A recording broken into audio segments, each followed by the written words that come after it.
James Wilson was a good man who lived a quiet life. He was 52 years old and had served in the Army for 20 years. He fought in wars in Iraq and Afghanistan and earned many medals for his bravery. His friends and family were very proud of him. After leaving the Army, James moved back to his hometown to be close to his family. He got a job at the local Veterans Affairs office where he helped other veterans like himself. He liked his job because he could make a real difference in people's lives. James had a son named Marcus who was 28 years old. Marcus looked up to his father and followed in his footsteps by joining the Army too. Now Marcus was a captain stationed at a base far from home. Even though they lived far apart, father and son talked on the phone at least once a week. They were very close. Every morning, James woke up at 5:30 a.m. He would make coffee, read the news, and then get ready for work. His routine never changed. He was the kind of man who believed in doing things the right way. His neighbors often saw him mowing his lawn or helping them with small repairs. Everyone in the neighborhood liked and respected James. On this Tuesday morning, James did everything just like he always did. He put on his blue button-up shirt and khaki pants. He made his lunch and packed it in his lunchbox. He got in his car at exactly 7:15 a.m. to drive to work. The weather was nice, and James turned on the radio to listen to his favorite morning show. He was in a good mood. As James drove down Main Street, he noticed a police car in his rearview mirror. The police car turned on its flashing lights. James was confused. He checked his speed and knew he hadn't been driving too fast. He wondered if maybe a taillight was out on his car. Whatever the reason, James knew what to do. He had taught his son many times how to act when pulled over by police. James put on his turn signal and pulled over to the side of the road. He turned off the radio and rolled down his window. Then he put both hands on the steering wheel where the officer could see them. James took a deep breath. Even though he knew he hadn't done anything wrong, these situations could sometimes be dangerous for black men like him. The police officer got out of his car and walked slowly toward James's vehicle. James could see in his mirror that the officer had his hand resting on his gun. This made James feel uneasy, but he stayed calm. The officer's name tag read Reynolds. He looked young, maybe in his early 30s.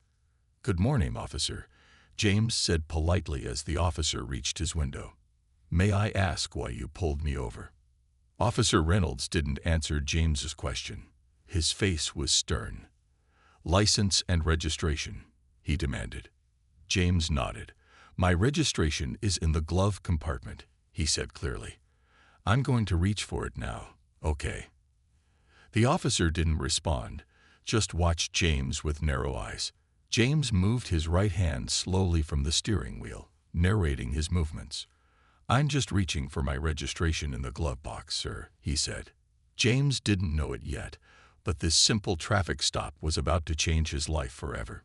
In just a few seconds, everything would go terribly wrong. The peaceful life he had built after serving his country was about to be shattered. And his son Marcus, far away at his army base, had no idea that soon he would be rushing home to his father's side. As James reached slowly for the glove compartment, something in Officer Reynolds' face changed. His eyes narrowed more, and his jaw tightened. Without warning, the officer grabbed the door handle and yanked James's car door open. "Get out of the car now," Officer Reynolds shouted, his voice suddenly loud and angry. James was shocked. He had done nothing wrong. "Officer, what's happening?" "I was just getting my—" But Officer Reynolds didn't let him finish. He grabbed James by the arm and pulled him roughly out of the car. James stumbled as his feet hit the pavement. He tried to keep his balance, but the officer pushed him hard against the side of the car. "I'm not resisting," James said clearly, remembering all the talks he had with his son about staying calm in these situations. "Please tell me what I did wrong." People driving by began to slow down. Some even pulled over to watch what was happening. Mrs. Johnson, who owned the coffee shop across the street, came to her door to see what all the noise was about. She had known James for years and couldn't believe what she was seeing. "Put your hands behind your back," Officer Reynolds ordered, pushing James's face against the car. James did as he was told. "I'm cooperating, officer," he said. His heart was beating fast, but he kept his voice steady. 20 years in the Army had taught him how to stay calm in scary situations. Then something unexpected happened. As James stood with his hands behind his back, Officer Reynolds kicked his legs out from under him. James fell hard to the ground, hitting his shoulder on the pavement. "Stay down," the officer yelled, even though James wasn't trying to get up. "I'm not resisting," James repeated. He could feel small rocks from the road digging into his cheek. "Please, officer, I'm a veteran. I served this country for 20 years. Those words seemed to make Officer Reynolds even angrier. He took out his baton and held it up. The people watching gasped. Mrs. Johnson yelled from across the street, "He's not doing anything wrong. Leave him alone." But Officer Reynolds wasn't listening. As James lay on the ground, the officer struck him with the baton. The first hit landed on James's back. The pain was sharp and immediate. "I'm not resisting," James said again, his voice weaker now. He was confused and scared. This shouldn't be happening. Officer Reynolds hit him again, this time on his leg. James cried out in pain. Then, in a moment that would later shock everyone who saw the video, Officer Reynolds brought the baton down on James's head with full force. The world went fuzzy for James. He could hear people shouting now. Many voices were yelling at the officer to stop. Through the fog in his mind, James thought about Marcus, his son. He had taught Marcus to respect police officers. He had told him that most officers were good people doing a hard job. Now he wondered if he had been wrong. The baton came down again on his head. James's vision went dark at the edges. He tried to protect himself by covering his head with his arms, but he couldn't move them well. His body wasn't listening to his brain anymore.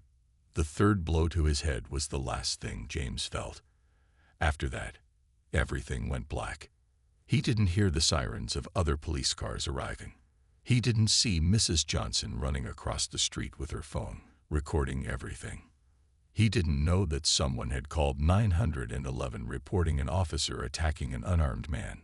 James Wilson, who had survived 2 wars serving his country, now lay unconscious on the street of his hometown. Blood pooled around his head. His breathing was shallow. The officer who had done this to him stood over him, still holding the bloody baton, as his fellow officers arrived at the scene. And somewhere far away, his son Marcus was just starting his day, with no idea that his world was about to change forever. Chaos broke out as James lay motionless on the ground. The crowd that had gathered was now shouting angrily at Officer Reynolds.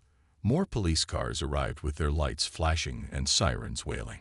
Mrs. Johnson was still recording everything on her phone, her hands shaking but determined to capture the truth. "He needs an ambulance," someone shouted from the crowd. "He's bleeding badly." One of the newly arrived officers, Sergeant Lopes, took control of the scene. She rushed to James and checked his pulse. It was weak but still there. She immediately called for an ambulance on her radio. "Officer Reynolds, step back now," Sergeant Lopes ordered firmly. Her face showed she was shocked by what she saw. "Everyone, please stay back and give him space." Officer Reynolds stood frozen, still holding his bloody baton.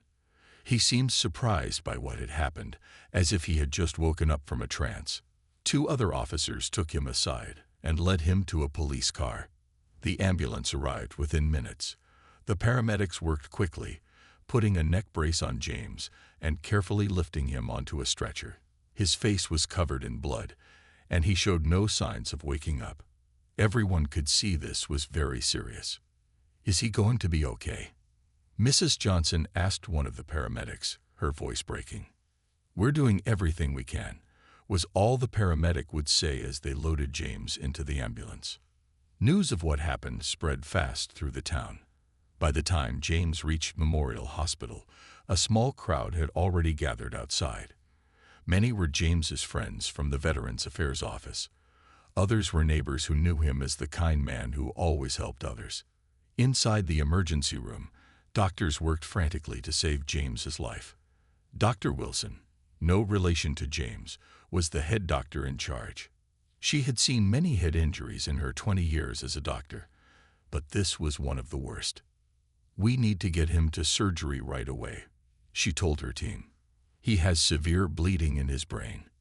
Every minute counts." While the doctors prepared James for surgery, a police officer searched through James's wallet to find his emergency contact information. There, he found a card with Marcus Wilson's name and phone number. The officer made the difficult call. Far away at Fort Bragg Military Base, Captain Marcus Wilson was in the middle of training exercises when his phone rang. He didn't recognize the number, but answered anyway. "Captain Wilson speaking," he said in his professional voice. "Captain Wilson, this is Officer Chen from the Riverdale Police Department," said the voice on the other end. "I'm calling about your father, James Wilson." Marcus felt his heart drop. "What happened? Is he okay?"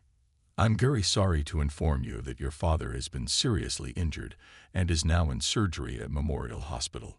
It would be best if you could come as soon as possible." Marcus gripped his phone tightly. "What happened to him?" he demanded. There was a pause on the other end. "There was an incident during a traffic stop involving one of our officers. I can't share more details over the phone, but there is video of the incident." Marcus's mind raced. A traffic stop. His father was the most law-abiding person he knew. "I'll be there as soon as I can," he said, his voice now shaking with fear and confusion. As Marcus rushed to request emergency leave from his commanding officer, the surgeons at Memorial Hospital were fighting to reduce the swelling in James's brain. The damage was extensive. After 4 hours of delicate surgery, they managed to stop the bleeding, but James remained unconscious. "We've done all we can for now," Dr. Wilson told her team as they finished the surgery. "The rest is up to him. He's in a coma, and honestly, I can't tell you if or when he'll wake up." As night fell on the town, James lay still in the intensive care unit, connected to machines that breathed for him and monitored his heart. The news was reporting the story now, and the first clips of Mrs. Johnson's video were being shown on local TV. And Marcus, his son, was on a military transport plane, flying through the darkness toward his father, not knowing if he would arrive in time to say goodbye. Marcus arrived at Memorial Hospital early the next morning. He had not slept at all during the long flight. His eyes were red and his uniform was wrinkled, but he didn't care. All he could think about was his father. When he walked through the hospital doors, he was surprised to see so many people in the waiting room. There were at least 20 people there, some in military uniforms like his, others in regular clothes. When they saw Marcus, they all stood up. "You must be Marcus," said an older man, stepping forward to shake his hand. "I'm Bill Thompson. I worked with your father at the VA office. We're all here for James." Marcus looked around at all the faces. Some people were crying. Others looked angry. He realized these were his father's friends and coworkers, all waiting for news. "How is he?" Marcus asked, his voice rough from lack of sleep. "He's still in a coma," Bill said. "The doctors say the next 48 hours are critical. They're allowing family to see him, so you can go right in. Room 312 in the ICU." Marcus thanked them all and headed to the elevator. As he walked, he checked his phone. There were dozens of messages from people in his unit and friends who had heard the news. There were also links to news stories about what had happened. Marcus couldn't bring himself to watch the video yet. He needed to see his father first. When Marcus reached room 312, he paused outside the door. He took a deep breath to prepare himself. In all his years in the Army, through all the scary and dangerous situations he had faced, nothing had frightened him as much as what waited on the other side of that door. When he finally entered, the steady beep of machines greeted him. His father lay still on the bed, his head wrapped in bandages. Tubes and wires connected him to various machines. James's face was swollen and bruised, almost unrecognizable. "Dad," Marcus whispered, moving to the bedside. He gently took his father's hand, careful not to disturb any of the equipment. "It's me, Marcus. I'm here now." There was no response, just the steady, mechanical beep of the heart monitor. A nurse came in to check James's vital signs. She smiled kindly at Marcus. "You're his son. The doctor will be in soon to talk to you. Your father is stable for now, which is good news." Marcus nodded, unable to speak. When the nurse left, he pulled a chair close to the bed and sat down, still holding his father's hand. "You taught me to be strong, Dad," he said quietly. "So I'm going to be strong for you now." An hour later, Dr. Wilson came in.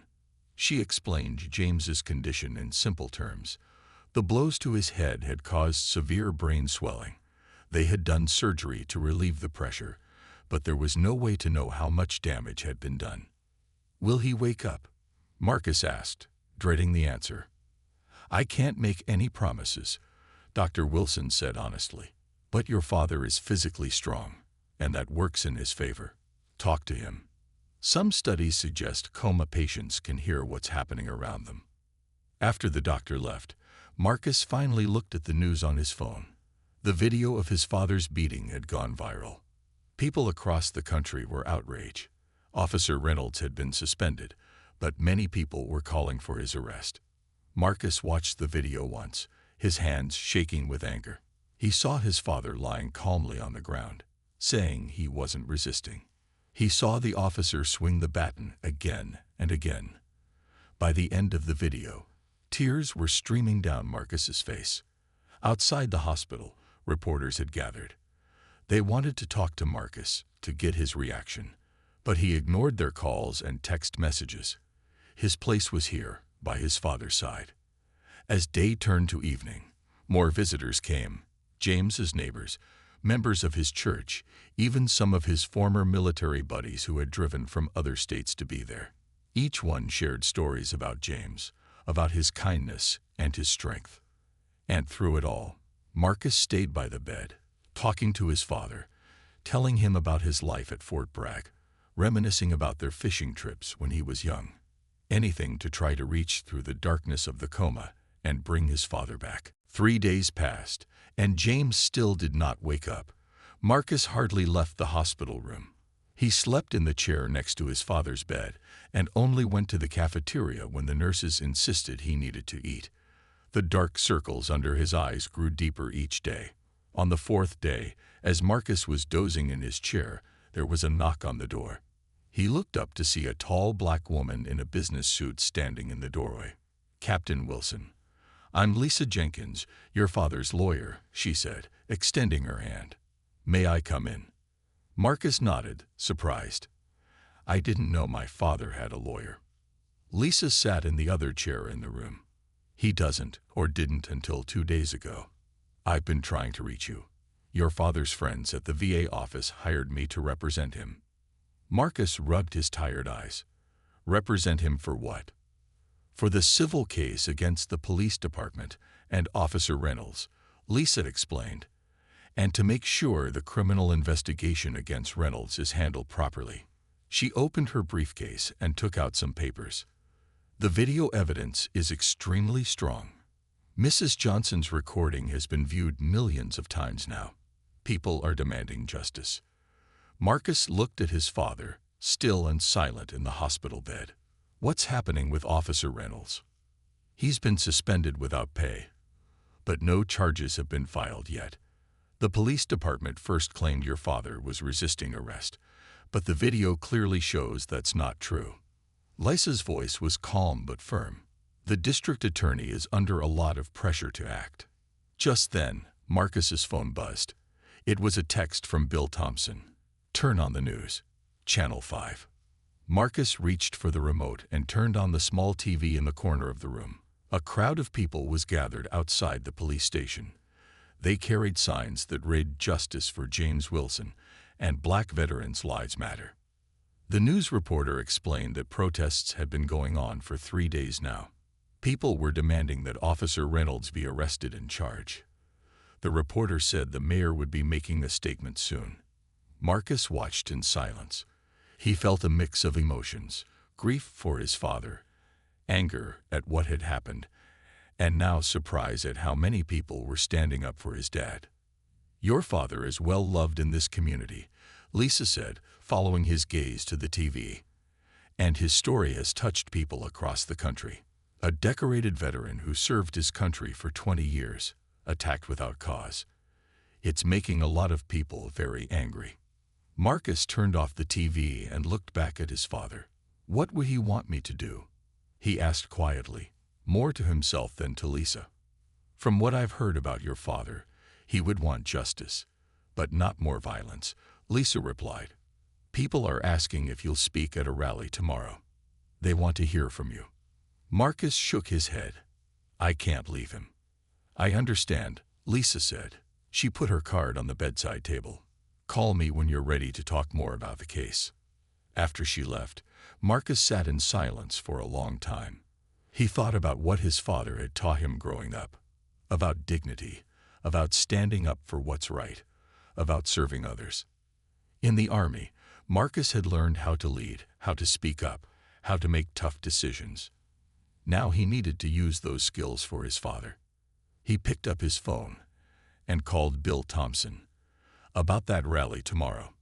I'll speak, but only for a few minutes. I need to be back here with my dad." That night, Marcus carefully wrote out what he would say. He wanted to honor his father. He wanted to call for justice. But most of all, he wanted to make sure no other family had to go through what they were experiencing.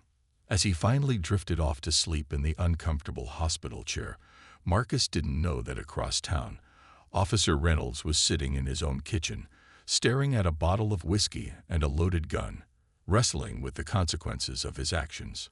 And neither man knew that tomorrow would bring unexpected changes that would alter both their paths forever. The next day, Marcus stood on the steps of City Hall facing a sea of faces.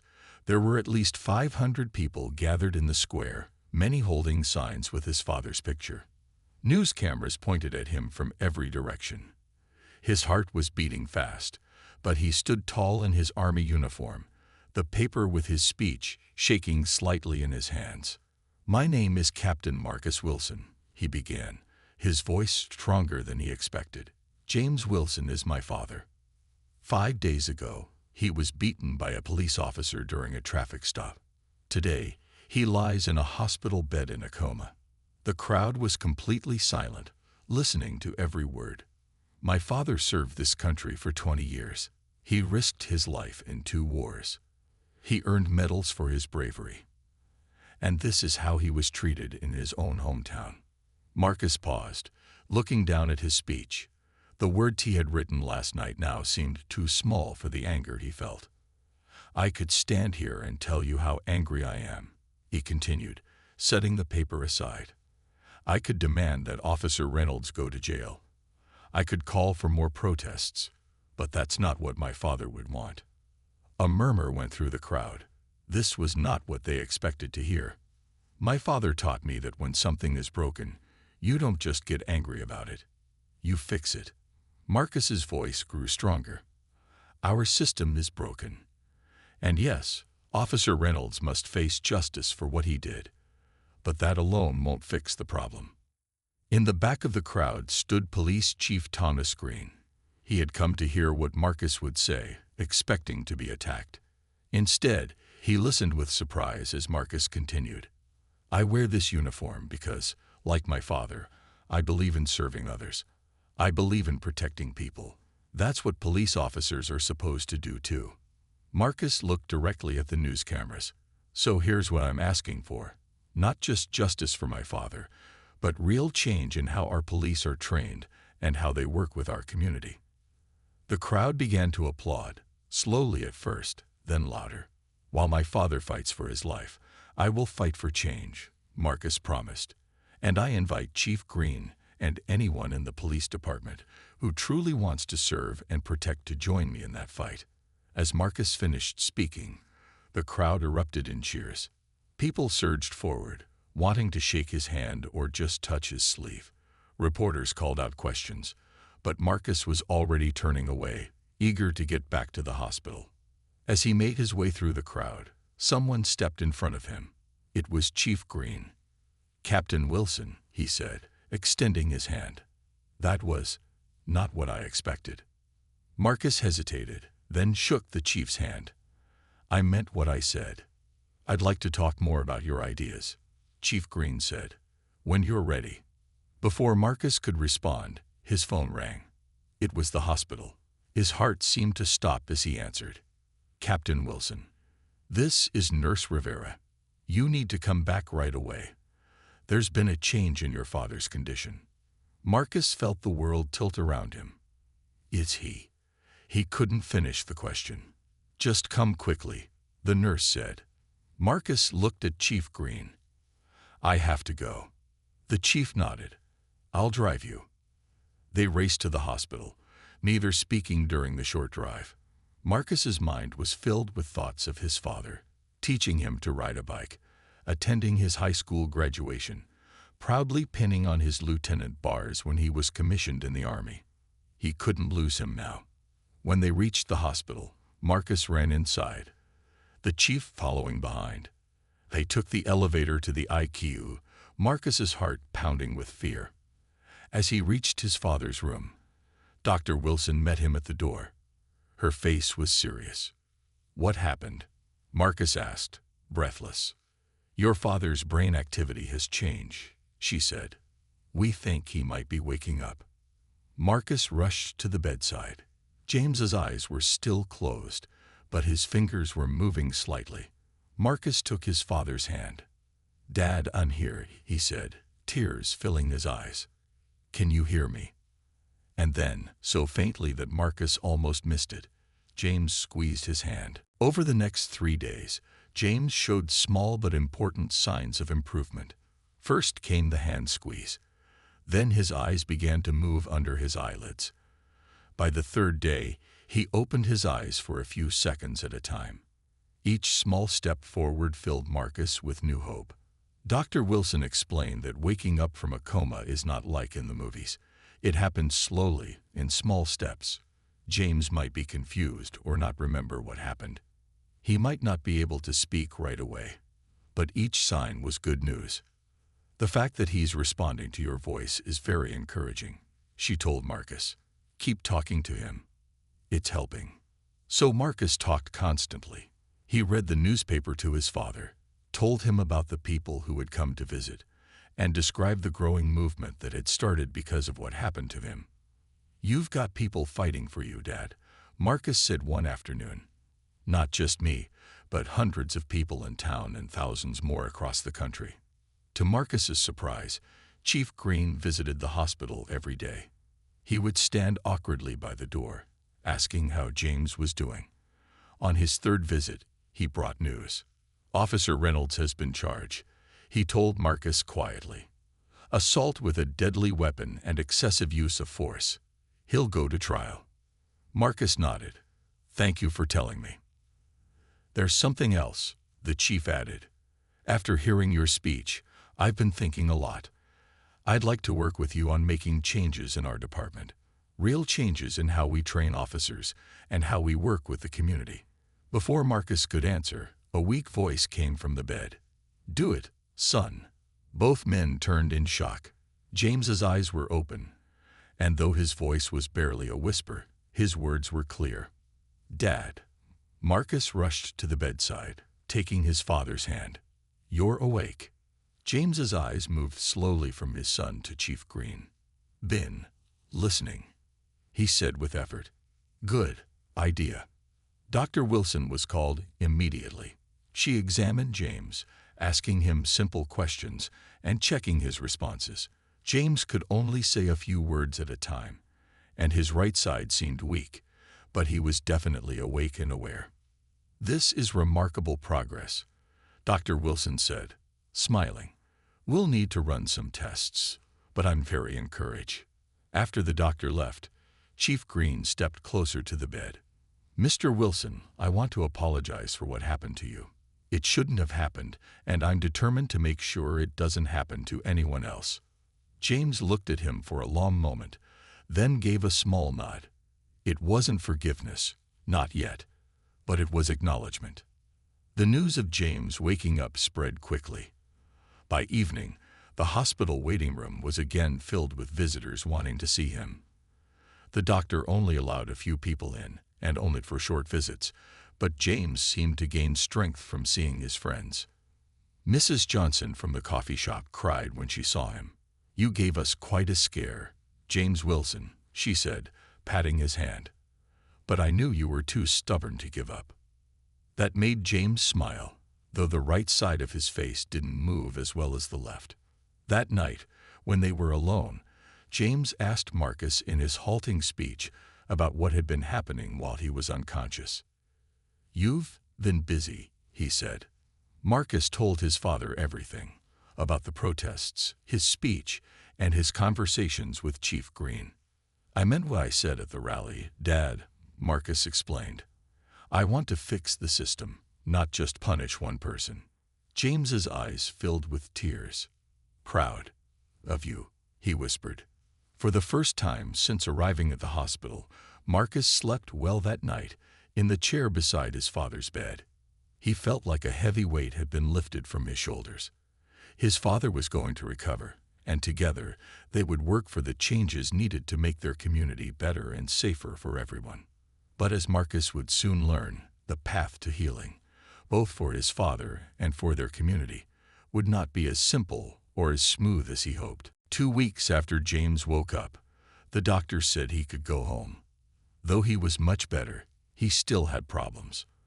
The right side of his body was weak.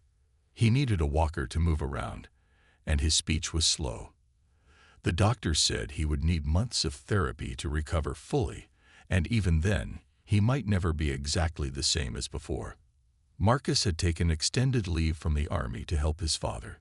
He moved back into his childhood home to take care of James. The community helped too. People brought food every day. Friends came to visit. Bill from the VA office arranged for home health nurses to assist with James's care. One morning, as Marcus helped his father with breakfast, there was a knock at the door. It was Lisa Jenkins, the lawyer. "The district attorney wants to meet with you both," she said after greeting them. "Officer Reynolds' trial is set for next month, and they need your statements." James nodded slowly. "I'll go," he said with effort. "Are you sure, Dad?" Marcus asked. "You're still recovering." "Need to face it," James replied firmly. Later that day, Chief Green came to visit. This had become a regular thing. The chief would come every few days to update them on the changes happening in the police department. Today, he brought someone new with him, a young police officer named Sarah Rodriguez. "This is Officer Rodriguez," Chief Green explained. "She's helping me develop the new training program. We'd like your input, James, when you feel up to it." Officer Rodriguez smiled warmly at James. "Your story has changed how many of us think about our jobs," she said. "I want to be part of making things better." James studied her face, then nodded. "Good to meet you," he said. After they left, Marcus noticed his father seemed tired but thoughtful. "What are you thinking, Dad?" he asked. James pointed to a photo on the wall, himself as a young army sergeant. "Join to serve," he said slowly. "Police should. Same idea." Marcus understood. His father had joined the army to serve and protect his country. Police officers should have the same dedication to serving and protecting their communities. A week later, James felt strong enough to visit the police academy. Marcus drove him there, worried it might be too much too soon. The cadets, new officers in training, stood in perfect lines as James slowly walked in with his walker. Chief Green had invited him to speak about his experience. Speaking was still hard for James, so Marcus stood beside him, helping when needed. James told the cadets about his life, his military service, and what happened that day at the traffic stop. He didn't speak with anger, but with hope that things could be different. "One bad decision," James said, looking at the young faces watching him, "changed many lives. Think before you act." The cadets listened in complete silence. Many had tears in their eyes. When James finished speaking, they gave him a standing ovation. That evening, as Marcus helped his father into bed, James seemed different, stronger somehow, despite being physically tired. "Good day," James said. "It was," Marcus agreed. "You made an impact on those cadets. They'll remember your words when they're out on patrol."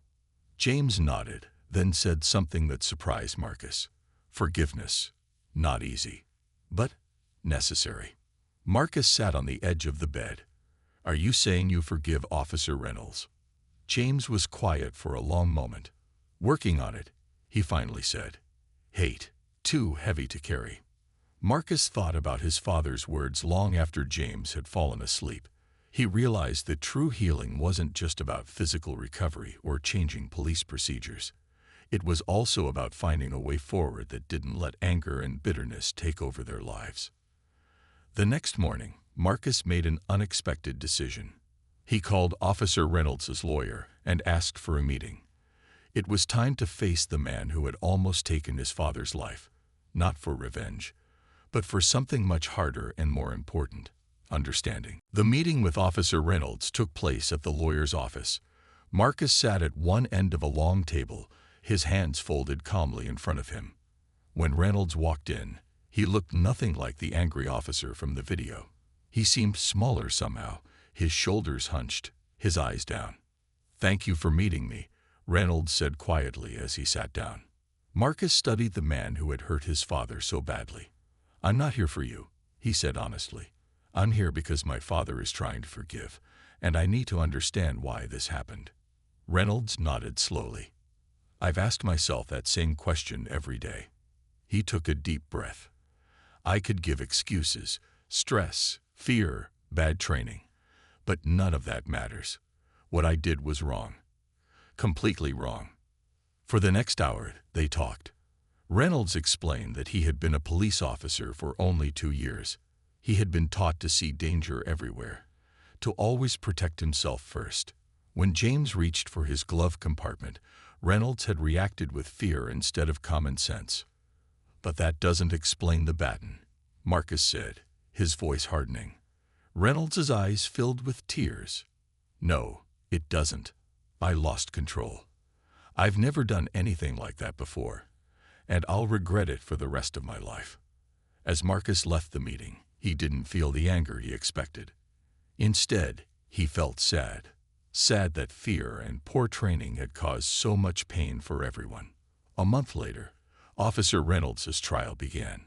James insisted on testifying, even though speaking was still difficult for him. He sat in the witness stand and slowly told his story.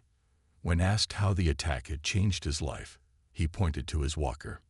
"May never walk normally again," he said, "but alive. Thankful."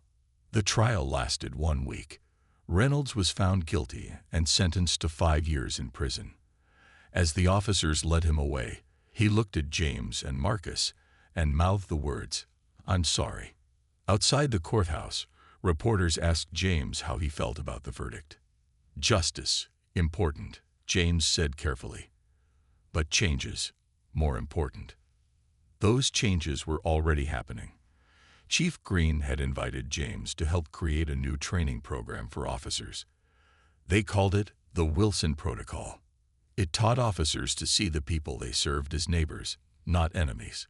It emphasized calm communication and de-escalation. Most importantly, it required officers to spend time in the communities they patrolled, getting to know the people who lived there. 6 months after the attack, James's recovery had progressed better than the doctors expected. He still walked with a cane, and his speech was slower than before, but he was active and engaged. He returned to work at the VA office part-time, helping veterans like himself.